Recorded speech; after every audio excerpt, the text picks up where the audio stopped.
अस्सलाम वालेकुम। कैसे हैं जी आप सब? आई होप आप सब बिल्कुल ठीक होंगे, खुश होंगे। अल्हम्दुलिल्लाह मैं भी बिल्कुल ठीक हूँ, खुश हूँ। और इस टाइम जनाब हम लोग जा रहे थे एयरपोर्ट पर, क्योंकि अब वापसी का टाइम आ गया था मेरा। कनाडा से स्विट्ज़रलैंड तक का जो वापसी का सफ़र है वो आप इस वाले व्लॉग में देखेंगे। तो सफ़र मेरा कैसा गुज़रा, अच्छा गुज़रा, बुरा गुज़रा, चलें आपको मेरा व्लॉग देख के पता चलेगा। चलें जिस वक्त तकरीबन हम लोग एयरपोर्ट पहुंच चुके हैं। कनाडा से स्विट्ज़रलैंड तक जो फ़्लाइट थी वो डायरेक्ट फ़्लाइट तो कोई भी नहीं होती, तो मेरा कनाडा से फ्रैंकफर्ट था। फ्रैंकफर्ट में 2 घंटे का स्टे था और उसके बाद फ्रैंकफर्ट से ज़्यूरिख तक की फ़्लाइट थी। तो जो कनाडा से फ्रैंकफर्ट तक फ़्लाइट थी वो तकरीबन 9 घंटे की थी और 2 घंटे का फ्रैंकफर्ट पर स्टे था और फिर उसके बाद 1 घंटे की जो फ्रैंकफर्ट से ज़ूरिख तक फ़्लाइट थी। तो घर से निकलते निकलते टाइम भी काफ़ी हो गया था, तो पीछे थोड़ा ही टाइम रह गया था। तो इसलिए अब हम ना दौड़े दौड़े बस चल रहे थे चेक इन की तरफ। तो चलें जी चेक इन करवा के ना तो फिर आपसे मिलती हूँ।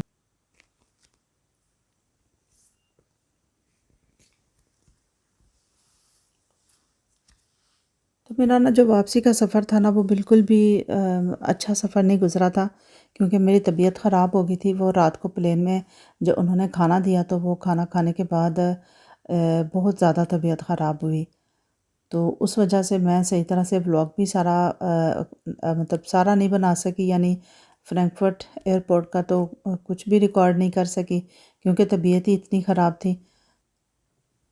तो चेक इन मेरा हो चुका था, यानी बोर्डिंग वगैरह हो चुकी थी और अब इस वक्त मैं जहाज़ के गेट नंबर की तरफ, यानी लाउंज जिसमें जाके जो कि हम वेट करते हैं, तो उसमें उसकी तरफ मैं जा रही थी।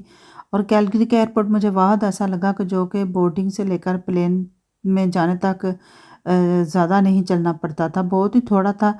जैसे ही थोड़ा सा हम अंदर हुए हैं तो साथ ही वो गेट नंबर शुरू हो गया था। तो ख़ैर यही मैं सोच रही थी कि पहले तो बाकी एयरपोर्ट पर जो ज़्यूरिख एयरपोर्ट है वहाँ भी काफ़ी चलना पड़ता है, और इसी तरह इटली का मालपेंसा एयरपोर्ट है वहाँ भी काफ़ी ज़्यादा चलना पड़ता है। यानी बोर्डिंग से लेकर जहाज़ में जाने तक तो कुछ पता नहीं कोई 1 घंटा मेरे हाल में हम इतना टाइम तो लग जाता है। हर उस लिहाज से कैलगरी का एयरपोर्ट मुझे ये अच्छा लगा कि चलो वहाँ यहाँ थोड़ा ही चलना पड़ता है। वैसे कैलगरी का एयरपोर्ट मसरूफ़ तो बहुत है और बड़ा तो ख़ैर बड़ा भी होएगा ज़ाहिर है, मगर मुझे तो ये सिर्फ़ अच्छा लगा कि यहाँ पर चलना थोड़ा पड़ता है। तो इस वक़्त आ गए थे अब प्लेन में, और मैं प्लेन में आते-आते अब ये सोच भी रही थी अपना जो पिछला टाइम वहाँ पर गुज़ारा हुआ टाइम था अपनी बहन के साथ, तो वो सब मुझे याद आ रहा था। माशाल्लाह से कितने अच्छे दिन हमने गुज़ारे थे और कितना मज़ा आया था। और यहाँ से अब छोड़ के जाने को भी दिल थोड़ा-सा परेशान भी हो रहा था। और फिर स्विट्ज़रलैंड में माशाल्लाह से बच्चे हैं, फैमिली है, अब वो भी दिल कर रहा था कि मैं जल्दी-जल्दी से जाऊँ और उनको मिलूँ। तो बस इंसान का दिल जो है ना वो समझ नहीं आती उसकी, बस हर वक़्त जैसे ललचाता ही रहता है। बस यही दिल होता है कि सब कुछ पास हो।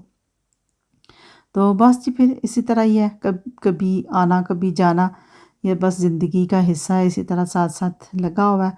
तो इस वक़्त देखें जहाज़ टेक ऑफ कर चुका था और मेरे पास विंडो सीट नहीं थी, तो मैंने बस थोड़ी-सी वीडियो बनाने की कोशिश की, मगर प्लेन की विंडो इतनी गंदी थी। मैंने अंदर की तरफ से उसको साफ़ भी किया था, मगर ये जो बाहर की तरफ से ना काफ़ी गंदी थी, तो इसलिए वीडियो जो है ना वो क्लियर ही नहीं बन सकी थी।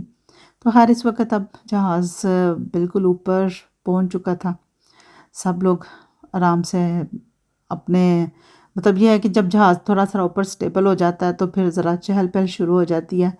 फिर ये देखें जी हमें जो वेलकम ड्रिंक है वो सर्व किया जा रहा था, एप्पल जूस, और उसके साथ ये दिए थे हैंड फ्री, हाँ हैंड फ्री थी ये दिए थे। उसके बाद ये क्योंकि वहाँ से जहाज़ जो प्लेन है वहाँ से टेक ऑफ हुआ था तकरीबन 5 बजे, और बस साथ ही थोड़ा सा भी टाइम गुजरा था तो साथ ही अंधेरा हो गया था। और फिर इस तरह प्लेन के अंदर ये जो इस तरह मैप वगैरह भी चलाते रहते हैं, और मैं तो अक्सर ये मैप ही देखती हूँ। तो बाकी पता नहीं लोग किस तरह इतनी लंबी-लंबी फ़िल्में, ड्रामे-श्रामे सब देखते हैं, वो मेरे से प्लेन में बैठ के तो मेरे से नहीं देखे जाते। तो बस यही होता है। तो ये आजकल ये बड़ा अच्छा एक ना मैप वगैरह चलाते हैं, सब पता चल जाता है हर तरफ से। 3D किस्म के जो मैप वगैरह है ना वो चलाते हैं, और बंदे को पता चलता रहता है इंसान कहाँ पहुँचा है, अब कितना टाइम रह गया, ये वो। तो बड़ी लंबी फ़्लाइट मुझे तो लग रही थी। तो ये देखें ना जी, खाना था, चावल दाल और कोई पनीर की सब्ज़ी थी, और उसमें साथ सैलड था, कोई चने का सैलड था। और मुझे तो लगता था कि शायद खाना कोई बासी था, और खाना खाने के बाद मेरी ज़ाहिर है बैठे रहे थे, रात थी, सब सो गए थे। तो बस फिर उसकी थोड़ी देर बाद ही ऐसे मेरा तो दिल ख़राब होने लगा, और मेरी तबीयत बड़ी अजीब हो रही थी। और इस वक्त ये फ्रैंकफर्ट एयरपोर्ट का है। ये जो फ्रैंकफर्ट का एयरपोर्ट काफ़ी बड़ा है, और उसमें जो एक टर्मिनल से मुझे दूसरे टर्मिनल में जाना था, तो ये ट्रेन थी, और उसमें मैंने कहा चलो इस ट्रेन की तो अच्छा था, एयरपोर्ट काफ़ी बड़ा था। मैंने कहा चलो थोड़ी सी तो वीडियो बनाऊँ, मगर बिल्कुल भी मेरे से वीडियो बिल्कुल भी नहीं बनाई जा रही थी। मैं जब प्लेन से निकली थी, और उस वक़्त बस मुझे ऐसे लग रहा था जैसे अभी मुझे कोई वॉमिट होगी। और तो मैं यही सोच रही थी, हाय अल्लाह, अगर के मुझे इस तरह हो गया तो मैं यहाँ क्या करूँगी अकेली। पर चलो बहरहाल अल्लाह का शुक्र है कि वॉमिट वगैरह तो नहीं हुई, मगर ये कि तबीयत मेरी बहुत अजीब सी हो रही थी, ख़राब सी हो रही थी। तो इसलिए वहाँ तो बिल्कुल भी मेरे से वीडियो नहीं बन सकी। और वैसे भी फ्रैंकफर्ट का एयरपोर्ट जो है मुझे बहुत ही कॉम्प्लिकेटेड सा एयरपोर्ट लगा था। और बिल्कुल कोई इस तरह के साइन वगैरह, कोई बोर्ड्स वगैरह इस तरह नहीं लगाए हुए थे कि आराम से बंदा इजीली पहुंच जाए। 2-3 जगहों पर मुझे पूछना भी पड़ा। तो फिर उस तरह तरीके से जनाब मैं पहुंची उस वाले गेट नंबर पर जहाँ से कि ज़्यूरिख का प्लेन चलना था। और इस वक्त अब हम ज़्यूरिख वाले प्लेन में बैठे हुए थे, और ये प्लेन टेक ऑफ करने की तैयारी कर रहा था। ये सुना हुआ था कि हीथ्रो एयरपोर्ट जो है ना वो काफ़ी बड़ा एयरपोर्ट है, और उसमें जी आम बंदे को पता भी नहीं चलता।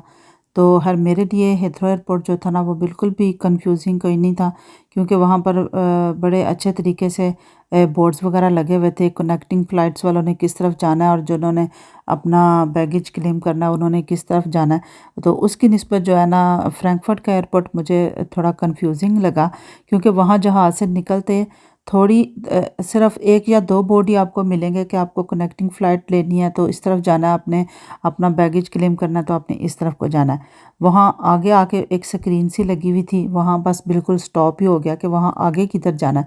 फिर वहाँ बिल्कुल कोई बोर्ड नहीं था कनेक्टिंग फ़्लाइट का, ये वो, वहाँ सिर्फ आगे जो गेट नंबर थे ना उनके बोर्ड्स लगे हुए थे। अच्छा, मैंने ये गलती की थी कि अमूमन ये होता था कि जो हमारी कनेक्टिंग फ़्लाइट होती है उसका जो गेट नंबर है ना वो बाद में ही उस वाले एयरपोर्ट पर पहुंच के अनाउंस करते हैं, यानी वो स्क्रीन के ऊपर लिखा आ जाता है। तो मैं भी यही समझी थी कि मुझे फ्रैंकफर्ट पर जाकर ही पता चलेगा कि मेरा जो ज़्यूरिख जाने वाली जो फ़्लाइट है वो किस गेट नंबर से चलेगी। तो मैंने ना वो बोर्डिंग पास देखा ही नहीं था। तो मैं अब सोचूं आगे, अब आगे कुछ भी नहीं लिखा, वहाँ आगे कहाँ जाना है। फिर मैंने वहाँ से किसी से पूछा कि भाई मैंने ज़ूरिख जाना है तो वहाँ मुझे किस तरफ को जाना है, क्योंकि यहाँ तो कोई बोर्ड वगैरह ही नहीं लगा हुआ है। फिर उसने मुझे बताया कि आपके बोर्डिंग पास के ऊपर लिखा होगा। फिर जब मैंने बोर्डिंग पास निकाल के देखा तो वाकई उसके ऊपर गेट नंबर लिखा हुआ था। तो फिर उस गेट नंबर को फॉलो करते करते मतलब फिर उसके उसके आगे फिर वो बोर्ड थे। तो इसलिए अगर कोई फ्रैंकफर्ट एयरपोर्ट जाए तो वो अपने बोर्डिंग पास को ज़रूर देखे, क्योंकि उसके ऊपर उसका गेट नंबर लिखा होगा। और फिर चलें इस तरह से फिर इंसान इजीली पहुंच जाता। उन्होंने आगे गेट नंबर जो थे ना उनके वो दिए हुए थे। तो फिर मुझे टर्मिनल भी चेंज करना था, इसलिए जो एक टर्मिनल से दूसरे टर्मिनल में ट्रेन चलती है तो वो ट्रेन के अंदर भी अनाउंसमेंट वगैरह होती रहती है। फिर ज़ाहिर कोई मसला नहीं था। तो बाकी ये है कि आजकल जो इंटरनेट है वो भी आपके पास होना बहुत ज़रूरी है। जिस गेट नंबर से ज़्यूरिख वाला जो प्लेन चलना था वो भी फिर बाद में चेंज हो गया था। जब मैंने भी वहाँ जाके देखा तो वो फिर मैंने वहाँ से पूछा कि यहाँ से चलना है या नहीं चलना। उसने मुझे बताया कि तो उसका गेट नंबर चेंज हो गया। अच्छा, वो जब घर आके देखा तो वो जी मुझे मेल आई हुई थी कि गेट नंबर चेंज हो गया। अब देखिए हर किसी के पास इंटरनेट नहीं होता। तो चलें जी, ये था जी इस तरह का सफ़र। और अब मैं पहुंच गई थी अब ज़्यूरिख, और ज़्यूरिख के बाद फिर इन घर पहुंच गई थी, अल्लाह ताला का शुक्र है। और अब बच्चों को जल्दी थी कि गिफ्ट शिफ्ट मामा खोलें और अपने सूटकेस खोलें और हमें दिखाएं क्या गिफ्ट लेकर आई हैं। तो चलें जी, मिलूंगी आपके साथ नेक्स्ट ब्लॉग में। टिल देन अल्लाह हाफिज़।